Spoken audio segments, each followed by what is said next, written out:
Every young boy and girl wanted to be a public speaker. So Frederick Douglass, in discovering the power of the written and spoken word, learned even more that he was not supposed to be a slave. He began to study the Constitution. He began to study what made up the fiber of America, so that when he became free, he began to speak on it and challenge America because of the hypocrisy in democracy. And at the height of his fame, he was asked, now, mind you, this is when slavery was still legal. Stones ascend, the power of the written and spoken word, learned even more that he was not supposed to be a slave. He began to study the Constitution. He began to study what made up the fiber of America, so that when he became free, he began to speak on it and challenge America because of the hypocrisy in democracy. And at the height of his fame, he was asked, now, mind you, this is when slavery was still legal, to speak on the 4th of July. Frederick Douglass protested, but still decided to speak on the 5th of July. And as he stood there in front of his friends, by the way, who did not understand, he struggled. He was not quite sure how to deliver his speech, but there came a moment when he saw the absurdity in asking him, a former slave, to speak on the 4th of July. So he went away from his notes and he began to speak off the top of his head. And this is what Frederick Douglass said.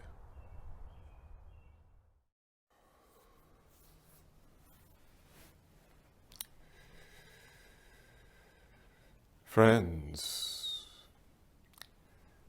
and fellow citizens,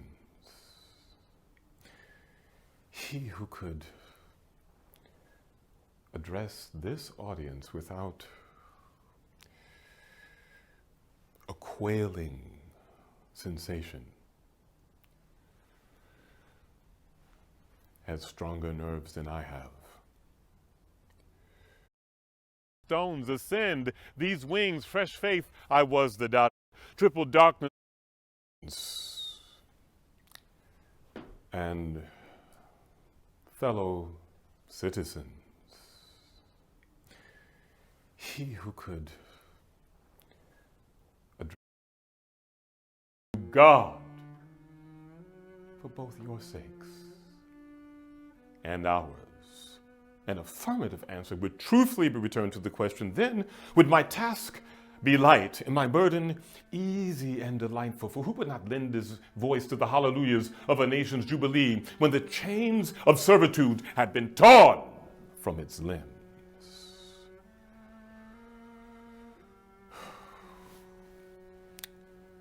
But such is not the state of the case. I say with a sad sense of disparity between us, I am not included within the pale of your glorious anniversary. Your high independence only reveals the immeasurable distance between us. The rich inheritance of life, truth, liberty, prosperity, and independence bequeathed by your forefathers is shared by you, not me. The sunlight that brought life and health to you brought stripes and death to me.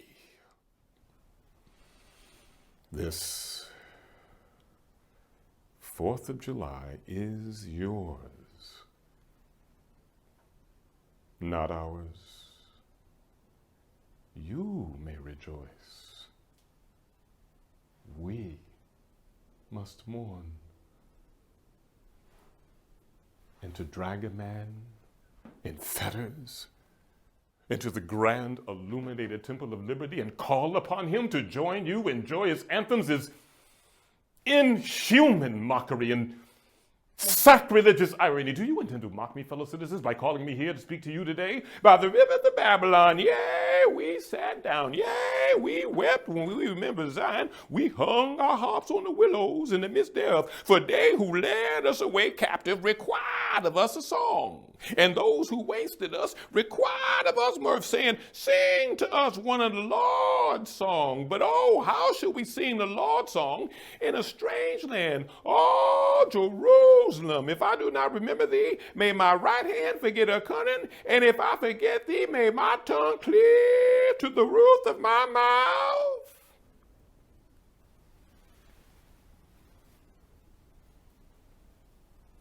Fellow citizens, beyond your national and tumultuous joy, I hear the mournful wailing of millions whose chains, grievous yesterday, are today rendered more intolerable by the jubilee shouts that reach them. If I do forget, if I do not remember the bleeding children of sorrow, may my right hand forget her cunning, and may my tongue cleave to the roof of my mouth.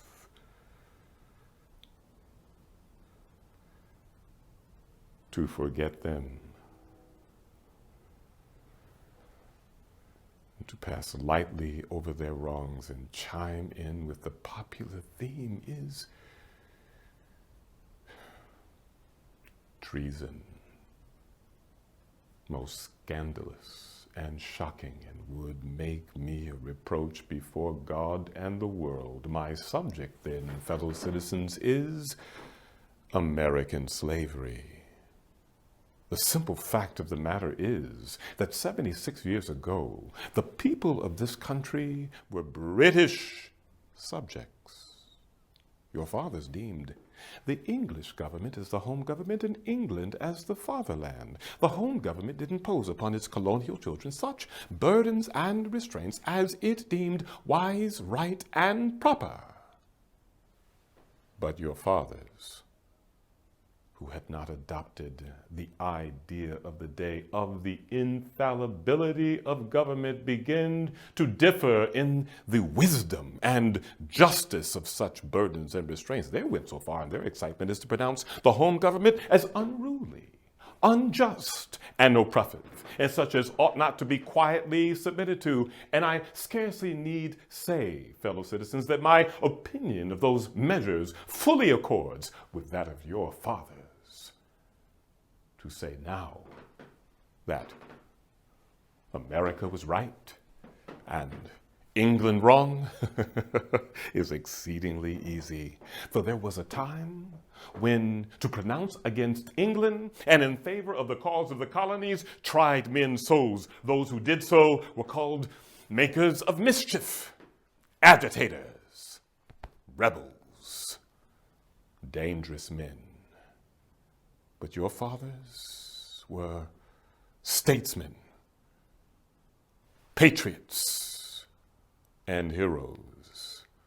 And for the good they did and the cause they stood for, I will stand with you to honor them in their memory. Feeling themselves unjustly treated, they earnestly sought redress. They petitioned, they remonstrated. They did so in a decorous, loyal, and respectful manner. But oppression makes a wise man mad. Your fathers were wise men, and if they did not go mad, they grew restive under this treatment. They felt themselves the victims of grievous wrongs, wholly incurable in their colonial capacity. It was just here that the idea of total separation of the colonies from the crown was born, resolved that these united colonies are and of right ought to be free and independent states, that they are absolved from all allegiance to the British crown, and that all political connection between the colonies and the state of Great Britain is and ought to be dissolved.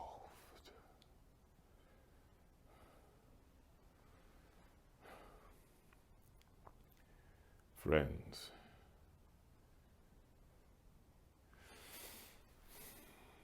your fathers made good that resolution. They loved their country more than they loved their own private interests. They staked their lives, their fortunes, their sacred honor, all in the cause of liberty. They seized upon eternal principles and set a glorious example in their defense. Mark them. Their solid manhood stands out all the more as we contrast it with these degenerate times. Shall we look at this day with its popular characteristics from the slave's point of view? What to the American slave is the 4th of July?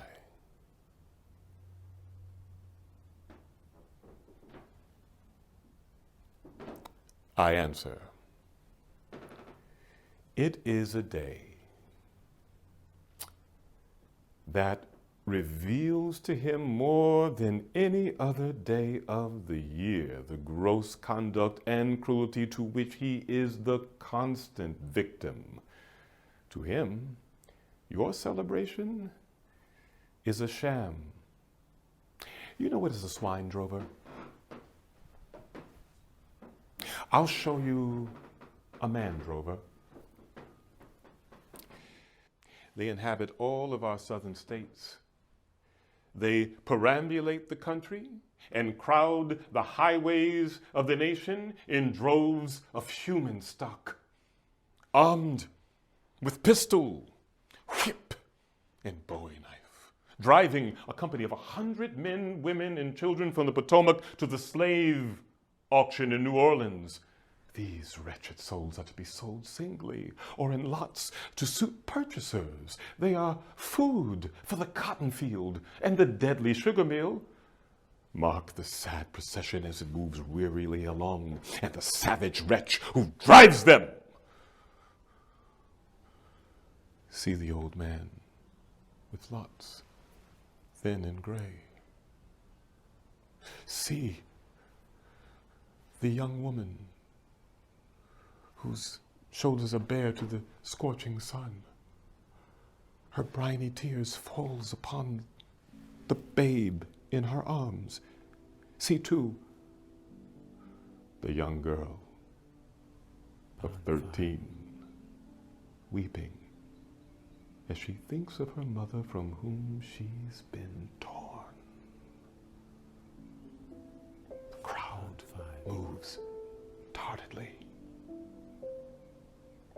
Heat and sorrow nearly consumes their strength.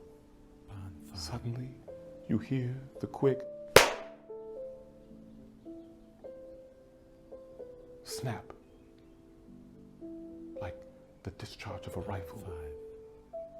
The fetters clank, chains rattle, and suddenly your ears are saluted with a scream that seems to have torn its way into the center of your soul. The crack you heard was the sound of a whip. The scream was the mother with the babe in her arms. Her strength had faltered under the weight of the chain, and the child in the gash in her shoulder tells her to move on. The crowd moves tardedly. Heat and sorrow nearly consume their strength. Follow this same crowd to New Orleans. Attend an auction there. See men examined like horses.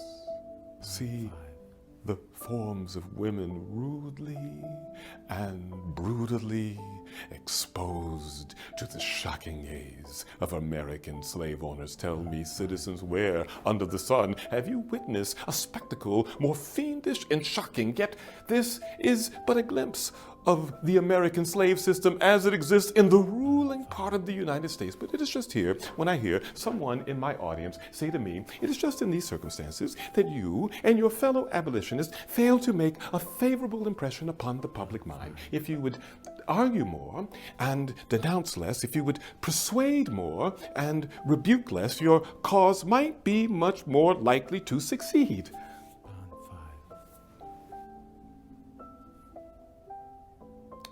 But I argue where all is plain, there's nothing to be argued. What in the anti-slavery creed would you have me argue? Am I to argue that the slave is a man?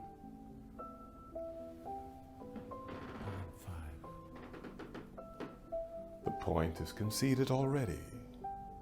Nobody doubts it. There's 72 crimes in the state of Virginia, which, if committed by a black man, will subject him to the punishment of death, while only 2 of those same crimes, if done by a white man, would subject him to like punishment. What is this but the acknowledgement that the slave is a moral, intellectual, and responsible being? Southern statute books are filled with enactments forbidding, under severe fines and penalty, the teaching of a slave to read and to write. When you can make any argument on any of the beasts of the field, then I will consent to argue the manhood of the slave. Americans, your Republican politics as well as your Republican religion are flagrantly inconsistent. You boast of your love of liberty, your high civilization, and your pure Christianity, while holding in bondage 3 millions of your countrymen. You celebrate fugitives from abroad. You honor them with banquets. You toast them. You salute them. You bless them. But of your own fugitives at home, you advertise, hunt, shoot, arrest, and kill. You mourn fallen hungry. You make her woes the songs of your poets, philosophers, and orators, until her gallant sons are ready to fly to arms and vindicate justice against her oppressors. But of the 10,000 wrongs of the American slave, you enforce the strictest silence, and would deem him an enemy of the country that would make the subject public discourse.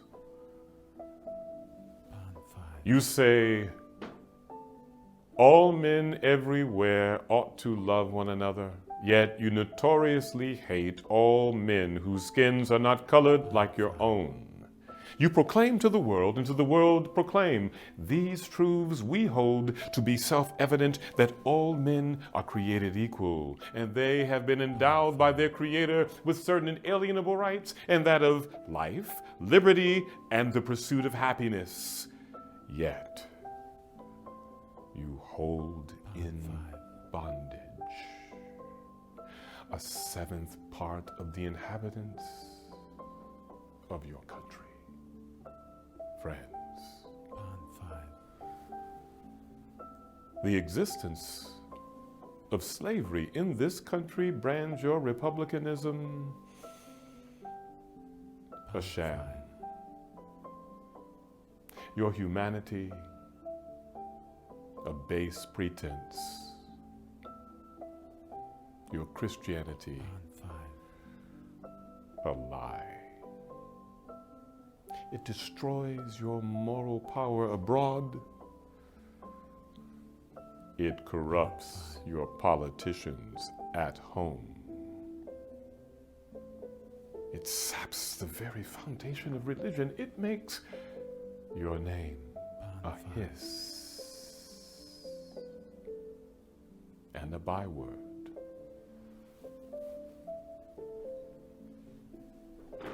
To a mocking earth.